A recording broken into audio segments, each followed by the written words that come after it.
دوستان که چیرې له تاسو سره آیفون موبایل وي نو د هر آیفون موبایل په شا باندې دغه د آیفون لوګو وي.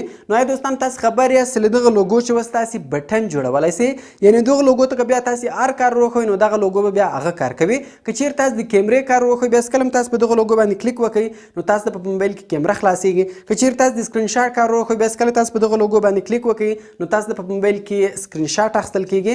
یعنې هر کار که تاسو وروښوئ هر اپشن که تاسو وروښوئ نو دغه لوګو به بیا هغه کار کوي. نو یعنې تاسو به وکولای سئ چې له دغه لوګو چې بټن جوړ کړئ. نو خوندور سټینګ دا ویډیو تر اخره پورې وګورئ او ویډیو له خپل دوستانو سره خامخا شیر کړئ تر څو هغه هم له دې ترکیې چې فایده واخلي. نو نور وخت مو نه اخلم، زه د ویډیو په طرف ویډیو شروع کوو. نو دوستان اول به تاسو په خپل آیفون موبایل کې سټینګز خلاص کړئ. کله تاسو په خپل آیفون موبایل کې سټینګز خلاص کړئ لږ لاندې راسئ، لاندې بیا تاسو په اکسیبیلیټي اپشن باندې کلیک وکړئ. کله تاسو په اکسیبیلیټي اپشن باندې کلیک وکړئ لاندې بیا موږ سره د ټچ په نامه یو اپشن ده، په دغه ټچ اپشن باندې به تاسو کلیک وکړئ. کله تاسو په ټچ اپشن باندې کلیک وکړئ به تاسو لاندې راسئ، لاندې موږ سره اخري اپشن ده د بیک ټیپ په نامه، په دغه بیک ټیپ اپشن باندې به تاسو کلیک وکړئ. کله تاسو په بیک ټیپ اپشن باندې کلیک وکړئ دلته ګور دوستان موږ سره دوه اپشنان دي، یو د ډبل ټیپ یو د ټریپل ټیپ. ډبل ټیپ معنی کله تاسو په دغه لوګو باندې دوه ور کلیک وکړئ او ټریپل ټیپ معنی کله تاسو درې ور د رقم کلیک وکړئ. نو زه راځم فلحال خالي ډبل ټیپ ورښیم، زه کله په دغه لوګو دوه ور کلیک وکړم نو ماته د هغه کار مثال کیږي.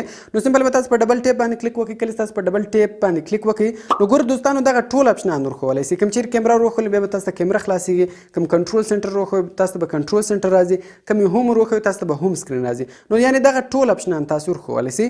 ټارچ کوم ټارچ وروښوئ بیا مثال تاسو ته په موبایل کې بتۍ خلاصېږي. نو ما ګوره دوستانو فلحال ټارچ وروښوئ، زه بیرته شاته رالم. اوس ګوره زه دغه لوګو دوه وارې وم، زه رالم ګوره دغه دوه ور مه وهلئ دوستان، تاسو کتلی سئ موږ ته ټارچ خلاص شو، بیرته مې دوه ور وهلئ نو ګوره دوستان تاسو کتلی سئ موږ ته دلته بتۍ بیرته بنده سوله. زه راځم اوس دلته دغه ورښیم سکرین شاټ ورښیم. ګوره ما سکرین شاټ وروښوی.